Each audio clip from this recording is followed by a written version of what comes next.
اور آپ یہ ذہن میں ڈال لیں کہ جب تک ہم اس ملک کے اندر ہم جو بار بار ایک بات کرتے ہیں قانون کی حکمرانی، اصل میں ہم بات کرتے ہیں انصاف کی۔ ہم کیوں کہتے ہیں قانون کی حکمرانی؟ کیونکہ جنگل کے قانون کے اندر طاقت کی حکمرانی ہوتی ہے، جن کو ہم بنانا ریپبلکس کہتے ہیں۔ بنانا ریپبلک ہوتی وہ ہے جہاں قانون نہیں ہوتا، انصاف نہیں ہوتا۔ اگر میرے سے کوئی یہ پوچھے کہ ایک چیز پاکستان میں اگر ہم ایک کام کر دیں جو ہمارے ملک کو ایک ترقی یافتہ ملک بنا دے گا، وہ کیا ہو؟ ایک چیز اگر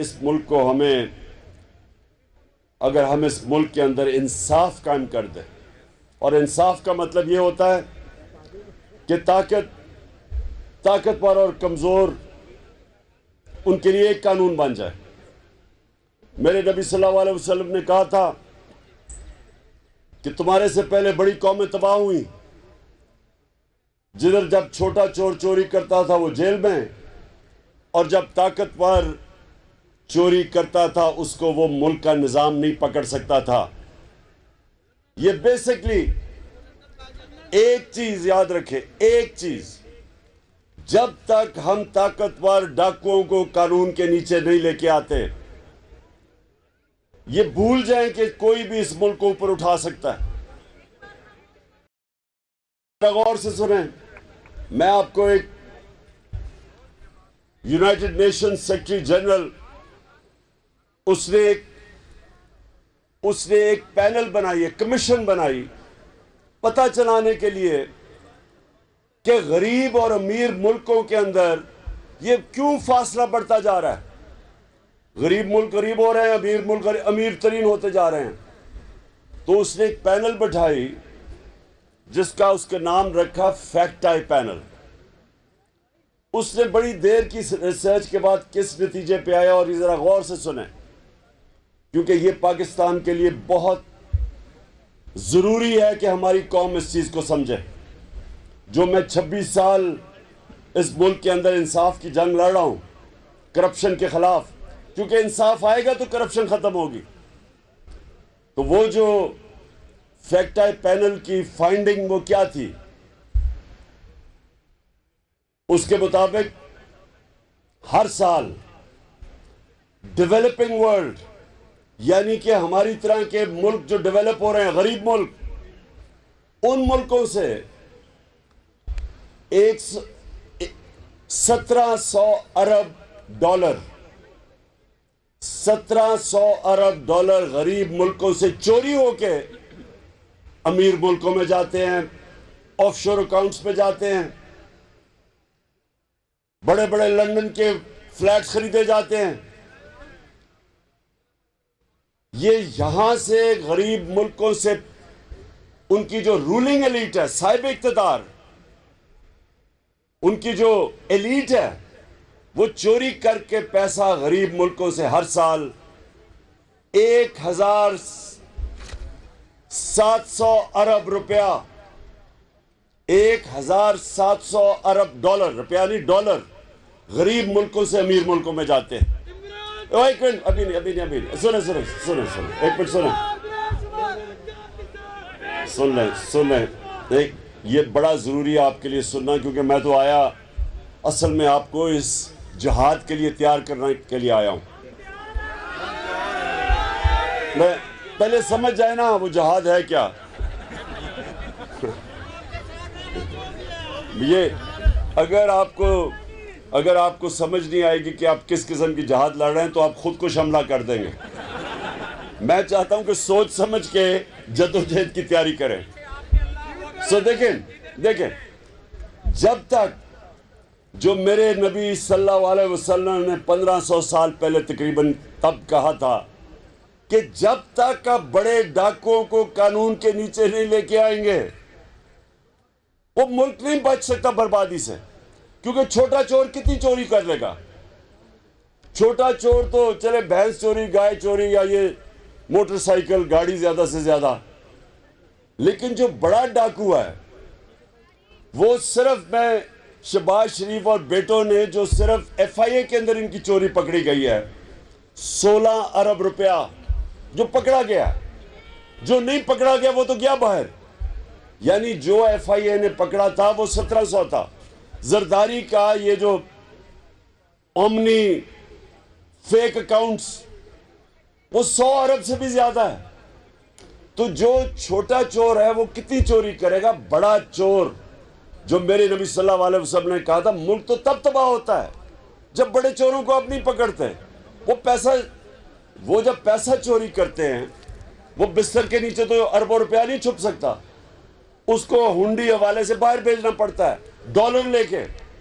ڈالرز کی کمی ہو جاتی ہے، جب ڈالرز کی کمی ہوتی ہے روپے پہ پریشر پڑ جاتا ہے، روپیہ گرنا شروع ہو جاتا ہے.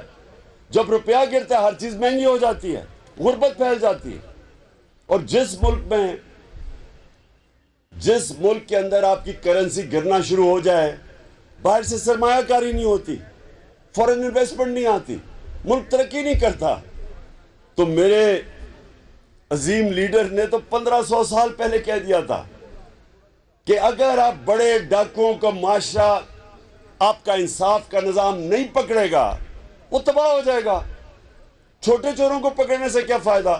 سارے جتنے آپ کے جیل میں اس وقت جتنے بھی آپ کے چور بیٹھے ہوئے نا، پتہ نہیں 70,000 میں سے کتنوں نے چوری کی ہوئی ہے، ان ساروں کا پیسہ آپ اکٹھا کر دیں تو ایک Shehbaz Sharif and sons corruption limited company جنہوں نے ایک کھانچا مارا ہے وہ 16 ارب کا جو ان کا ایف آئی اے کا کیس ہے وہ سارے چوروں کے سے زیادہ پیسہ ہے. سو اس لیے جو میں آج سب کو آپ کو تیار کرنے آیا ہوں، دیکھیں ہم نے مل کے اپنے آپ کو حقیقی طور پہ آزاد کرنا ہے. حقیقی طور پہ آزاد ہو ہی نہیں سکتے جب تک انصاف نہ ہو، کیونکہ انصاف لوگوں کو آزاد کرتا ہے. اب مجھے یہ بتائیں کہ 25 میں ہم کیا کر رہے تھے جو اتنا کریک ڈاؤن ہوا؟ میرے اوپر کوئی ابھی تک پتہ نہیں 16 ایف آئی آر ہیں، ساروں کے اوپر ایف آئی آر. ہمارے فاروق اعظم اس عمر میں پکڑ کے جیل میں ڈال دیا، خواتین کو پکڑ لیا، 2 بجے گھر میں پولیس سے چھاپے مارے. یعنی پولیس نے 2 بجے ایسے گئے چھاپے مارے جیسے پتہ نہیں کون مجرم تھے. اور جرم کیا تھا کہ ایک ہم نے فیصلہ کیا تھا لانگ مارچ کا، تو لانگ مارچ کا تو 2 ہمارے دور میں فضل الرحمان نے بھی فیصلہ کیا تھا. جی ڈیزل صاحب نے بھی فیصلہ کیا تھا، اور پھر کام پہ ٹانگنے والی بلاول نے بھی فیصلہ کیا تھا. تو ہم نے تو کبھی کسی کو نہیں روکا. ہم نے تو ویسے وہ ایک مریم بھی ایک لے کے آئی تھی کوئی لانگ مارچ قسم کی، وہ راستے میں گم ہو گئی. تو ہم نے تو کبھی کسی کو نہیں روکا. ہم نے نہ کسی کے لیے کوئی کنٹینر کھڑے کیے، نہ ہم نے ان کو کوئی ایف آئی آر کاٹی. تو ہمارے دور میں تو 3-4 لانگ مارچ ہوئی تھی. ہم نے بھی وہ ایک لانگ مارچ اناؤنس کی، پتہ ہزاروں لوگوں کو جیلوں میں ڈالا، لوگوں کے گھروں میں چھاپے مارے. اور پھر جب وہاں دیکھ رہے ہیں عورتیں بچے، وہاں اسلام آباد میں دیکھ رہے ہیں عورتیں بچے، لبرٹی چوک میں ان کے اوپر شیلنگ کی گئی. کبھی میں نے اس طرح پولیس کو فیملیز کے اوپر شیلنگ کرتے نہیں دیکھا. تو اس کے لیے ہمیں انصاف کی جنگ لڑنی، یہ ہمارا رائٹ تھا. میرا آئین مجھے حق دیتا تھا، میرا آئین مجھے پرامن احتجاج کرنے کا حق دیتا تھا. اور پرامن احتجاج کیوں؟ کہ ملک کے اوپر بڑے بڑے ڈاکوں کو مسلط کر دیا گیا ایک سازش کے تحت. تو ہمیں اتنا بھی حق نہیں تھا کہ ہم پرامن احتجاج کر سکیں. ڈنڈے چلائے انہوں نے، ایسا ظلم کیا. اور اس کے بعد مسلسل کبھی میڈیا کے اوپر کریک ڈاؤن، اچھے نامور کریڈیبل وہ صحافی جن کی عزت ہے معاشرے میں، ان کے اوپر کریک ڈاؤن، وہ ملک سے باہر گئے ہوئے ہیں.